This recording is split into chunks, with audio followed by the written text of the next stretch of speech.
Welcome to the deep dive. Today, we're opening up something really ancient, really profound. We're looking at excerpts from the Rig Veda. I mean, one of the oldest sacred texts there is. Hmm. It's a collection of hymns, verses for praise, for invocation.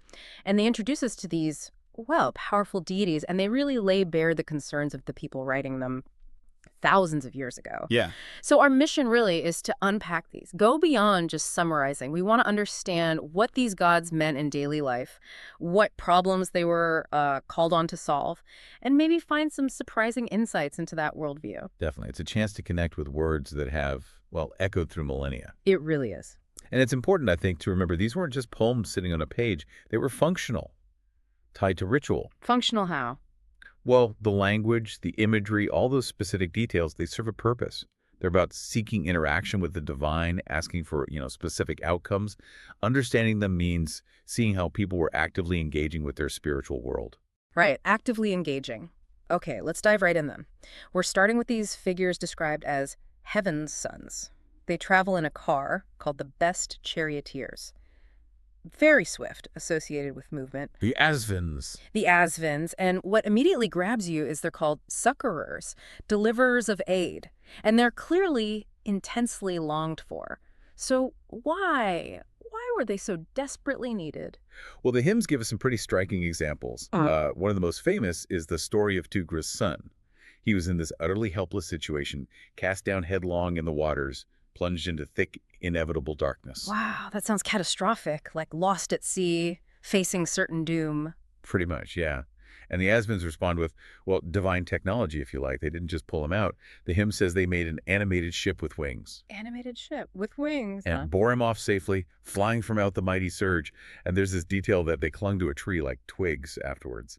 It suggests just how perilous even a divine rescue could be. An animated flying ship, that's just incredible imagery, isn't it? It is. It speaks to a belief that, well, divine power isn't limited by natural laws. They didn't just navigate the sea. They defied gravity, the elements, everything to save him. Exactly. It shows a vision of the divine that can radically intervene, Right. just override physical constraints. Mhm. They're also linked to cosmic order, too. They're mentioned as waiting on Dawn, heaven's daughter, Mhm. and involved in Surya's bridal, so Mhm. connections to light, the daily cosmic cycle. Okay. And figures bringing offerings, people like Prumilia and Atri, they specifically invoke you for protection. So heroic rescuers in extreme peril, but also tied into the rhythm of the cosmos, the dawn. But the hymns also show they support human activity, right? They're asked to give light unto the singer, eloquent in praise, and make wealthy every word of him who praises you. So supporting the ritual performance. That's a key point, yeah. Divine favor extends to empowering human devotion, human skill. But this divine aid, it has a sharp edge, too. How so? The hymns also invoke them to crunch up on every side the dogs who bark at us and slay our foes. Crunch up the dogs. Yeah. And there's this fascinating darker aspect. They're said to make the niggard's life decay and even slay the niggards when joyful in soma. A niggard here meaning someone stingy, especially with offerings. Right. So powerful protectors, Mm. bringers of fortune for the devoted, Mm-hmm. but fiercely destructive towards enemies and those who hold back offerings.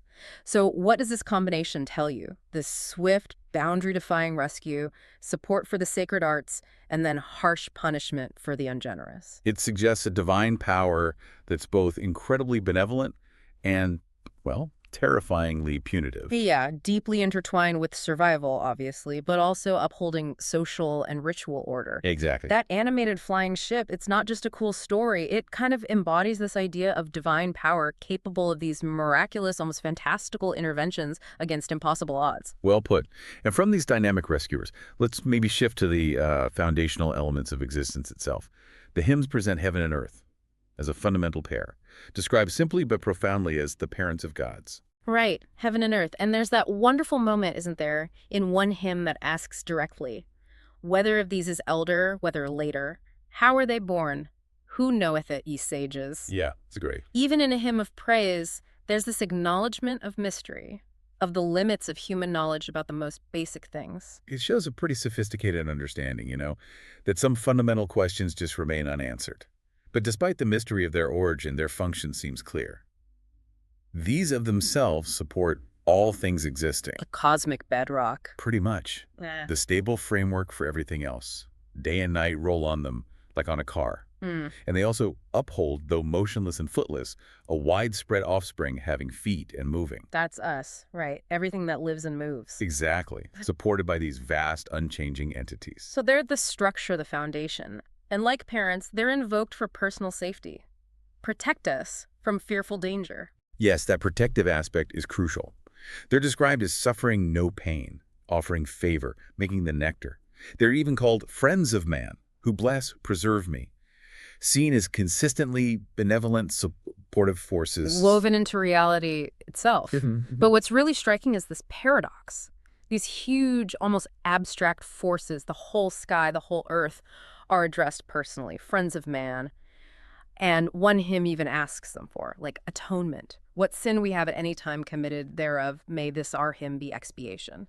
That raises a really important point, actually. It suggests that even these fundamental cosmic powers are seen as connected to human morality, and engaging with them ritually through praise can influence that connection, potentially cleansing wrongdoing. Wow. It links the vast physical universe directly to human actions and their spiritual consequences. So what does that tell you, the listener, about this ancient worldview? That the very ground you walk on, the sky above you, aren't just physical space. They're envisioned as living parental entities with whom you can have this intimate, protective, even morally relevant relationship. It's such a deeply integrated sense of cosmos and self. It really is. Okay, building on that cosmic foundation, let's turn to a figure who seems just incredibly central and multifaceted, Agni. He's not just a god, he's called the guest you love most dearly, the envoy, the sage, the king of all our folk. He feels like he is right here among us. Agni is absolutely pivotal. Yeah. Uh-huh. The hymns describe his origins in multiple ways, Yeah. emphasizing how pervasive he is. Born from out the waters, from the stone, from out the forest trees and herbs that grow on ground. He's the fire everywhere, lightning, flint, wood, plants. And his roles, I mean, the list is staggering. He's the herald, the cleanser, leader, kindler, director, ministering priest, essential to sacrifice. Okay. But he's also the Brahman lord and master in our home, so he bridges the sacred altar space and the, domestic hearth. Exactly. Yeah. And what's truly, mind-bending is how the texts identify Agni with his huge pantheon of other major deities. They say things like, thou art Indra, thou art Vishnu, thou art Brahmatsapi, thou art King Varuna, as Mitra, Aryaman, liberal Amsa. That's going. Rudra, the Marut's host, the lord of food, as Pusan, god Savitar, Bhaga, Aditi, Hotri, Farati, Ila, Vritra Slayer, and Sarasvati. Wow. It's just the whole divine landscape reflected in this one figure of fire. It is.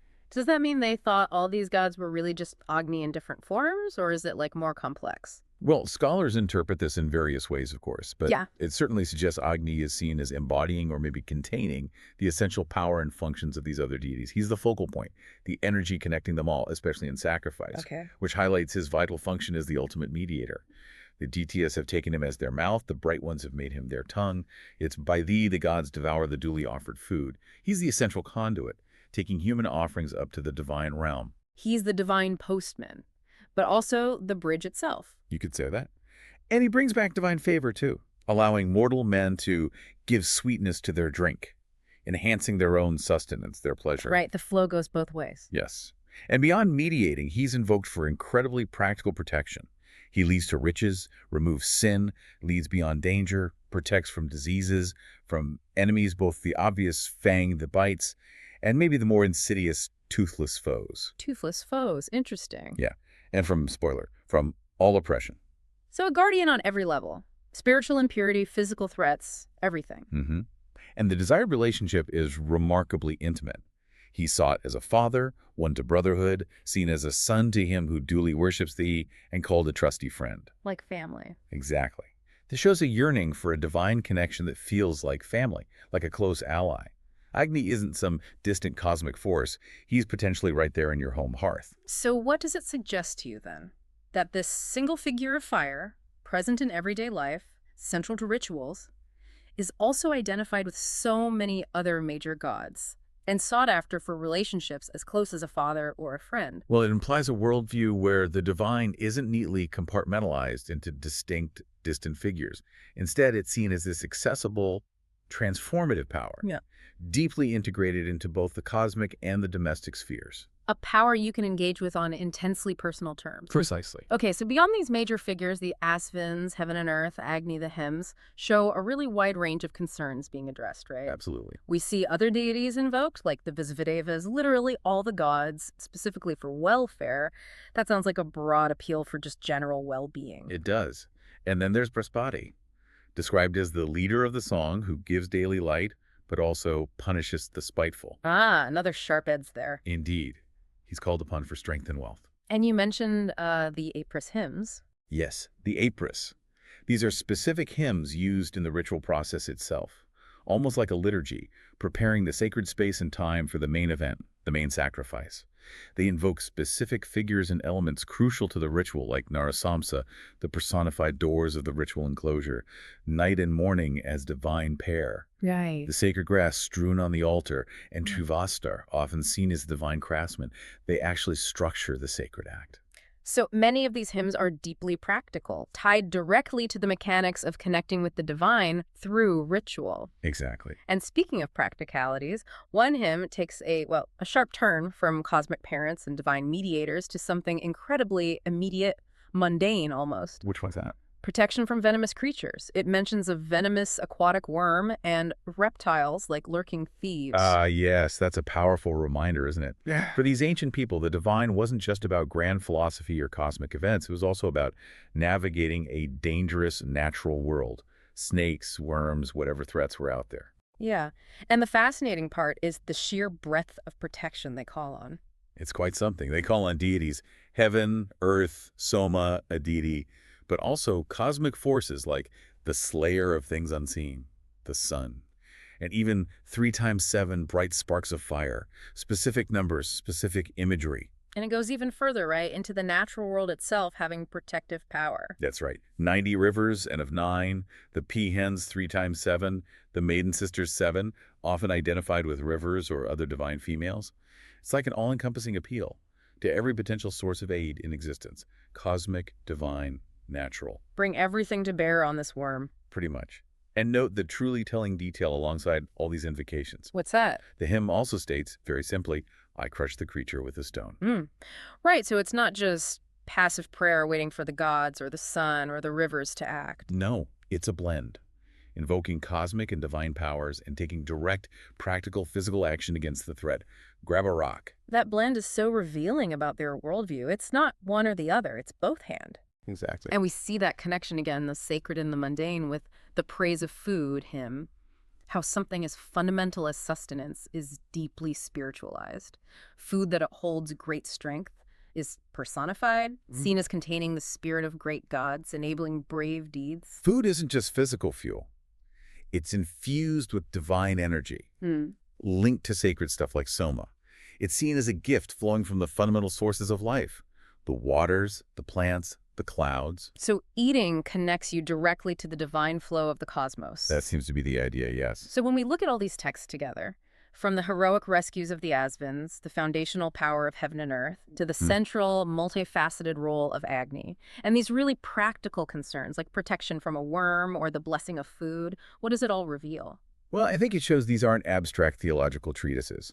They're deeply rooted in everyday life, in ritual practice, and fundamental human needs. Safety, sustenance, connection. Yeah. This deep dive really shows us an ancient worldview that saw the divine not as separate from the world, but integrated into every single aspect, from the vast cosmic order down to the most immediate dangers, from grand sacrifices to the food on your table. And the relationship wasn't just distant reverence, was it? No, not at all. It was active invocation, seeking specific outcomes through praise, through ritual, and, as we saw, through direct action, too.